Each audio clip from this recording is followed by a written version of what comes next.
ഈ സ്കൂളും കോളേജും ഒക്കെ ലൈഫ് സ്റ്റാർട്ട് ചെയ്യുന്ന സ്ഥലമാണ്. അവിടെ പോയിട്ട് ലൈഫ് തുലക്കുന്ന അല്ലെങ്കിൽ ലൈഫ് തീരുന്ന ഒരു സാഹചര്യം ആക്കി വെക്കരുത് ഒരു വിദ്യാർത്ഥികളും. എല്ലാ വിദ്യാർത്ഥികളും സ്കൂളിൽ പോകുന്നത് പഠിക്കാൻ വേണ്ടിയിട്ടാണ്. പഠിക്കുന്നതെന്ന് പറയുന്നത് പഠിച്ചിട്ട് ജോലി കിട്ടാൻ വേണ്ടി മാത്രം പഠിക്കുന്നതല്ല. പഠിക്കുന്നതെന്ന് പറയുന്നത് അറിവ് നേടാൻ വേണ്ടി.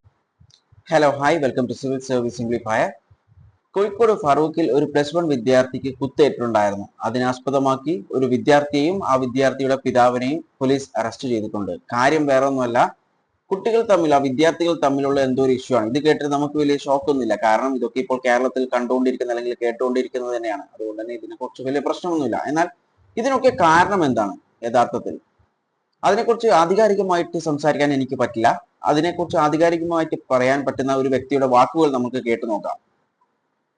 പൊതുവിൽ നമ്മുടെ സമൂഹത്തിൽ അക്രമത്തിനെ ശരിവൽക്കരിക്കുന്ന ഒരു സാഹചര്യം നിലവിലുണ്ട്. നമുക്കെല്ലാവർക്കും അറിയാം, ഏറ്റവും വയലൻറ്റ് ക്രിമിനൽ രംഗങ്ങളുള്ള സിനിമ എന്നുള്ള രീതിയിൽ നമ്മൾ പരസ്യങ്ങൾ വരെ ഇറക്കുന്നു. അതായത് ഈ അക്രമം എന്നൊക്കെ പറയുന്നത് ഒരു എൻ്റർടൈനിങ് വാല്യൂ ഉള്ളതാണ്, വിനോദമൂല്യമുള്ളതാണ് എന്നുള്ളൊരു ധാരണ പൊതുബോധത്തിലേക്ക് പകർന്നു കിട്ടുന്നുണ്ട്. നിങ്ങൾ നിങ്ങളുടെ മക്കളെയും ഇനി ഈ വീഡിയോ കേൾപ്പിക്കുക. കാര്യം വേറെ ഒന്നുമല്ല, നമുക്കറിയാം മൂവീസ്, സിനിമാസ് ഒക്കെ നല്ല കാര്യം തന്നെയാണ്. ഒരുപാട് നല്ല മെസ്സേജസ് ഒക്കെ മൂവീസിലൂടെ കിട്ടാറുണ്ട്. എന്നാൽ അതേപോലെ തന്നെ മോശമായിട്ടുള്ള മെസ്സേജസും ഈ സിനിമയിലൂടെ കൊടുക്കാറുണ്ട്.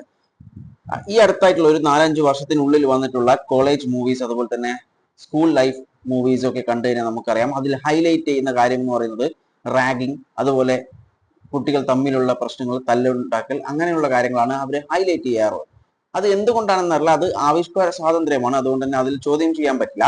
എന്നാൽ ഇതിലുള്ള പ്രശ്നങ്ങൾ എന്ന് പറയുന്നത്, ഈ സ്കൂൾ ലൈഫിൽ ഒരു അടിയൊക്കെ നടന്നാൽ, അല്ലെങ്കിൽ കോളേജ് ലൈഫിൽ ഒരു അടിയൊക്കെ ഉണ്ടായി കഴിഞ്ഞാൽ മാത്രമേ ഒരു വൈബ് ഉള്ളൂ, അല്ലെങ്കിൽ അങ്ങനെ മാത്രമേ ഒരു സ്കൂൾ ലൈഫ് ഉള്ളൂ എന്നാണ് ഇപ്പോഴത്തെ കുട്ടികളുടെ ചിന്ത. കാരണം ഇതുപോലത്തെ മൂവീസ് കണ്ടിട്ട് അവർ ഇൻസ്പയർ ആവുകയാണ്. ഇങ്ങനെയാണ് ശരിക്കും ഒരു സ്കൂൾ ലൈഫ് അല്ലെങ്കിൽ കോളേജ് ലൈഫ് എന്ന് പറയുന്നത്.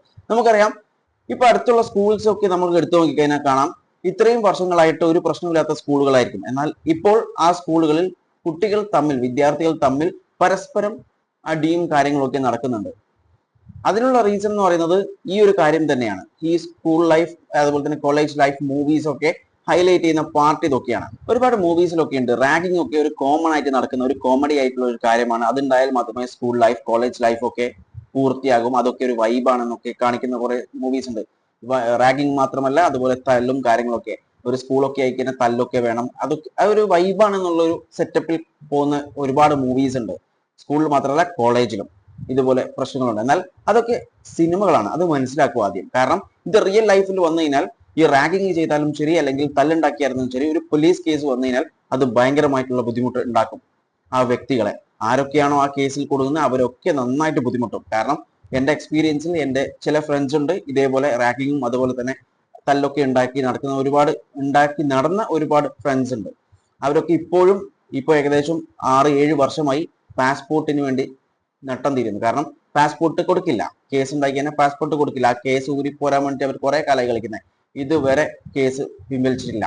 അതുപോലെ തന്നെ പാസ്പോർട്ട് ഉണ്ടെങ്കിൽ തന്നെ പാസ്പോർട്ട് പിടിച്ചു വെക്കും. അത് മാത്രമല്ല, നമുക്കൊരു നല്ല ജോബിന് വരെ പോകാൻ പറ്റില്ല. അതായത് പുറം രാജ്യത്ത് പോകണമെന്ന് തന്നെ കഴിയില്ല. അതുപോലെ തന്നെ പഠിക്കാൻ നമ്മൾ നോക്കുമ്പോൾ പഠിക്കാനും പറ്റില്ല. കാരണം ഈ ഒരു കാര്യം തലയിലുള്ളതുകൊണ്ട് ടെൻഷൻ അടിച്ചിട്ട് നമുക്കത് പഠിക്കാനും പറ്റില്ല. അതുകൊണ്ട് തന്നെ നമ്മൾ ലൈഫ് മുഴുവനായിട്ടും ഈ ഒരു കാര്യം കൊണ്ട് നഷ്ടപ്പെടും. അതുകൊണ്ട് തന്നെ സിനിമ കാണണം, സിനിമ കാണേണ്ടതാണ്. പക്ഷെങ്കിൽ സിനിമ സിനിമയാണ്, ലൈഫ് ലൈഫാണ്, റിയൽ ലൈഫാണ്.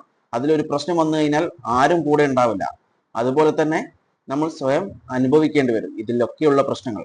ഇങ്ങനെ ഒരു പ്രശ്നം വന്നു കഴിഞ്ഞാൽ ജീവിതം കോനയാട്ടയാവും, വേറെ ഒരു കാര്യവുമില്ല ഇതിനെ കൊണ്ട്. അതുകൊണ്ട് തന്നെ ഈ സ്കൂളിൽ നിന്ന് അടിയുണ്ടാക്കാൻ ശ്രമിക്കുന്നതും അതുപോലെ തന്നെ കോളേജിൽ നിന്ന് അടിയുണ്ടാക്കാൻ ശ്രമിക്കും. അതുപോലെ തന്നെ ഉണ്ട് ഈ പാർട്ടിക്ക് വേണ്ടി അല്ലെങ്കിൽ മതത്തിന്റെ പേരിൽ തല്ലുണ്ടാക്കാൻ പോകുന്ന, അല്ലെങ്കിൽ കൊല്ലാൻ പോകുന്നവരൊക്കെ. ഇവരൊക്കെ ചിന്തിക്കുന്ന ഒരു കാര്യമുണ്ട്, അവരുടെ പാർട്ടി ലീഡറോ അല്ലെങ്കിൽ ഈ മതത്തിന്റെ ലീഡറോ ആരെങ്കിലും മക്കൾ ഇതേപോലെ തല്ലുണ്ടാക്കാൻ പോകുന്നുണ്ടോ അല്ലെങ്കിൽ കൊല്ലാൻ പോകുന്നുണ്ടോ? ഇല്ല. എവിടെ പോയിട്ടുണ്ട്? എവിടെയും പോയിട്ടില്ല. കാരണം അവർക്കറിയാം നാട്ടിൽ നിർത്തിക്കഴിഞ്ഞാൽ അവർ ചീത്തയായി പോകും. അതുകൊണ്ട് തന്നെ അവരെ ഇവിടെ നിർത്തിക്കില്ല. അവരെ പുറം രാജ്യത്തൊക്കെ നിർത്തിച്ചിട്ടാണ് പഠിപ്പിക്കുന്നത്. ശ്രദ്ധിച്ചാൽ മനസ്സിലാവും എന്നുള്ള അറിയാം, എല്ലാവർക്കും അറിയുന്ന ഒരു കാര്യം തന്നെയാണ്. പക്ഷെങ്കിൽ അതാരും ആക്സെപ്റ്റ് ചെയ്യില്ല, അതൊന്നും മൈൻഡ് ചെയ്യില്ല. നമ്മളുടെ പാർട്ടിയൊക്കെ വേണം, അതൊന്നും വേണ്ടാന്നല്ല. പക്ഷെ എക്സ്ട്രീം ലെവലിലേക്ക് പോകാൻ പാടില്ല. അതായത് ഒരാളെ പാർട്ടിന്റെ പേരിൽ കൊല്ലാനോ അല്ലെങ്കിൽ മതത്തിന്റെ പേരിൽ കൊല്ലാനോ ഒന്നും ശ്രമിക്കരുത്. അത് ഏത് പാർട്ടി ആയിരുന്നാലും ശരി, ഏത് മതമായിരുന്നാലും ശരി, അതിന് ഒരു ലിമിറ്റ് കൊടുക്കണം നമ്മൾ എന്നും. ഈ സ്കൂളും കോളേജും ഒക്കെ ലൈഫ് സ്റ്റാർട്ട് ചെയ്യുന്ന സ്ഥലമാണ്. അവിടെ പോയിട്ട് ലൈഫ് തുലക്കുന്ന അല്ലെങ്കിൽ ലൈഫ് തീരുന്ന ഒരു സാഹചര്യം ആക്കി വെക്കരുത് ഒരു വിദ്യാർത്ഥികളും. എല്ലാ വിദ്യാർത്ഥികളും സ്കൂളിൽ പോകുന്നത് പഠിക്കാൻ വേണ്ടിയിട്ടാണ്. പഠിക്കുന്നതെന്ന് പറയുന്നത് പഠിച്ചിട്ട് ജോലി കിട്ടാൻ വേണ്ടി മാത്രം പഠിക്കുന്നതല്ല. പഠിക്കുന്നതെന്ന് പറയുന്നത് അറിവ് നേടാൻ വേണ്ടിയിട്ടാണ്. കാരണം ആ അറിവ് നേടിയാൽ മാത്രമേ നമുക്കൊരു കൾച്ചറും കാര്യങ്ങളൊക്കെ ഡെവലപ്പ് ചെയ്യാൻ പറ്റും. നമ്മുടേതായിട്ടുള്ള ഒരു കാര്യങ്ങളൊക്കെ നമുക്ക് ഡെവലപ്പ് ചെയ്യാൻ പറ്റണം എന്നുണ്ടെങ്കിൽ എഡ്യൂക്കേഷൻ മസ്റ്റ് ആണ്. എഡ്യൂക്കേഷൻ എന്ന് പറയുന്നത് ഒരു പണി കിട്ടണം എന്ന് മാത്രമല്ല, അത് ആദ്യം മനസ്സിലാക്കുക. ഓക്കെ. അതുപോലെ തന്നെ സ്കൂളിൽ പോയി കഴിഞ്ഞാൽ സോഷ്യലൈസേഷൻ നടക്കും. നമുക്ക് ഒരുപാട് കൂട്ടുകാരെ കിട്ടണം, കൂട്ടുകാരെ ഉണ്ടാക്കണം. അല്ലാതെ അവിടുന്ന് ശത്രുക്കളെ ഉണ്ടാക്കുകയല്ല ചെയ്യേണ്ടത്, കൂട്ടുകാരെ ഉണ്ടാക്കുകയാണ് ചെയ്യേണ്ടത്. അതുപോലെ തന്നെ ടീച്ചേഴ്സ് ഒക്കെ ആയിട്ട് നല്ല കമ്പനി വെക്കുക, നല്ല കോണ്ടാക്ട് വെക്കുക, എപ്പോഴും കീപ്പ് ഇൻ ടച്ച്, എപ്പോഴും ടച്ച് ആയിരിക്കുക, മരണം വരെ ടച്ച് ആയി ഇരിക്കാൻ ശ്രമിക്കുക. അത് നമ്മുടെ ഫ്രണ്ട്സിൻ്റെ കൂടെ ആയിരുന്നാലും ശരി, അതുപോലെ തന്നെ ടീച്ചേഴ്സിൻ്റെ കൂടെ ആയിരുന്നാലും ശരി, അത്രയും നന്നായിട്ട് അവരുമായിട്ട് സോഷ്യലൈസ് ചെയ്ത് കഴിഞ്ഞാൽ നല്ല ഇതിൽ പോകും. അല്ലാതെ ഈ തല്ലും ബഹളും ഒക്കെ ഉണ്ടായി കഴിഞ്ഞാൽ ആരും കൂട്ടിനുണ്ടാവില്ല. അവസാനം എന്തെങ്കിലും ഒരു പ്രശ്നം വരുമ്പോൾ ഒരു കുട്ടി ഒപ്പം ഉണ്ടാവില്ല.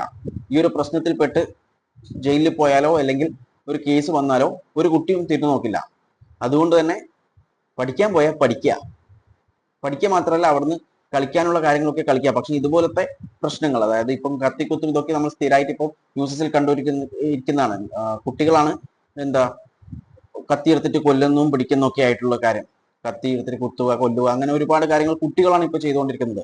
അതിനൊക്കെ കാരണം എന്ന് പറയുന്നത് ഈ മൂവീസിന്റെ ഒരു എഡിക്ഷൻ തന്നെയാണ്. മൂവീസിലുള്ള കാര്യങ്ങൾ അത് റിയൽ ലൈഫിലേക്ക് പകർത്താൻ നോക്കുമ്പോൾ നടക്കുന്ന കാര്യങ്ങളാണ് ഈ ഒരു ഇപ്പൊ നടന്നുകൊണ്ടിരിക്കുന്നത് കേരളത്തിൽ. അതുകൊണ്ട് തന്നെ മൂവീസ് ആയിട്ട് തന്നെ കാണുകയും അതേസമയം ലൈഫിനെ ലൈഫായിട്ട് ആ സീരിയസ്നെസ്സിൽ കാണുകയും ചെയ്യുക. അതുകൊണ്ട് സ്കൂളിൽ പോയാലും കോളേജിൽ പോയാലും പഠിക്കുക. അതുപോലെ മറ്റു ഫ്രണ്ട്സുകളിലായിട്ട് നല്ല ജോളിയായിട്ട് നടക്കാൻ ശ്രമിക്കുക. ഇത് മാത്രമാണ് എനിക്ക് പറയാനുള്ളത്. വിദ്യാർത്ഥികളോട് പറയാനുള്ള ഒരു കാര്യം എന്ന് പറയുന്നത് പഠിക്കുക. പ്രശ്നം ഉണ്ടാക്കി കഴിഞ്ഞാൽ ലൈഫ് പിന്നെ നോക്കണ്ട, ലൈഫ് എവിടെ എത്തില്ല എന്നുള്ളൊരു കാര്യം കൂടി. കാരണം സിനിമയിൽ വലിയ ഹീറോസ് ഒക്കെ വലിയ നിലയിലെത്തിയിട്ടുണ്ടാവും. ഇതുപോലെ പ്രശ്നങ്ങളൊക്കെ കോളേജിലും സ്കൂളിലൊക്കെ പ്രശ്നങ്ങൾ ഉണ്ടാക്കിയാൽ അവർ വലിയ നിലയിൽ എത്തിയിട്ടുണ്ടാവും എന്ന് ആ സിനിമയിൽ കാണിക്കുന്നുണ്ടാവും. അത് റിയൽ ലൈഫിൽ ആപ്ലിക്കബിൾ ആവില്ല ഒരിക്കലും. അതുകൊണ്ട് ചെയ്യാതിരിക്കുക, അത്രേ പറയാനുള്ളൂ. ഈ വീഡിയോനെ പറ്റി നിങ്ങളുടെ അഭിപ്രായങ്ങൾ കമന്റ് ചെയ്യുക. വീഡിയോ ഇഷ്ടപ്പെട്ടാൽ ലൈക്ക് ചെയ്യുക. ഇൻഫോർമേറ്റീവായ മറ്റുള്ളവരിലേക്ക് ഷെയർ ചെയ്യാൻ ശ്രമിക്കുക. And thanks for watching me and stay tune for another video. Okay, thank you. പൊതുവിൽ നമ്മുടെ സമൂഹത്തിൽ അക്രമത്തിനെ ശരിവൽക്കരിക്കുന്ന ഒരു സാഹചര്യം നിലവിലുണ്ട്. നമുക്കെല്ലാവർക്കും അറിയാം, ഏറ്റവും വയലൻറ്റ് ക്രിമിനൽ രംഗങ്ങളുള്ള സിനിമ എന്നുള്ള രീതിയിൽ നമ്മൾ പരസ്യങ്ങൾ വരെ ഇറക്കുന്നു. അതായത് ഈ അക്രമം എന്നൊക്കെ പറയുന്നത് ഒരു എൻ്റർടൈനിങ് വാല്യൂ ഉള്ളതാണ്, വിനോദമൂല്യമുള്ളതാണ് എന്നുള്ളൊരു ധാരണ പൊതുബോധത്തിലേക്ക് പകർന്നു കിട്ടുന്നുണ്ട്. പല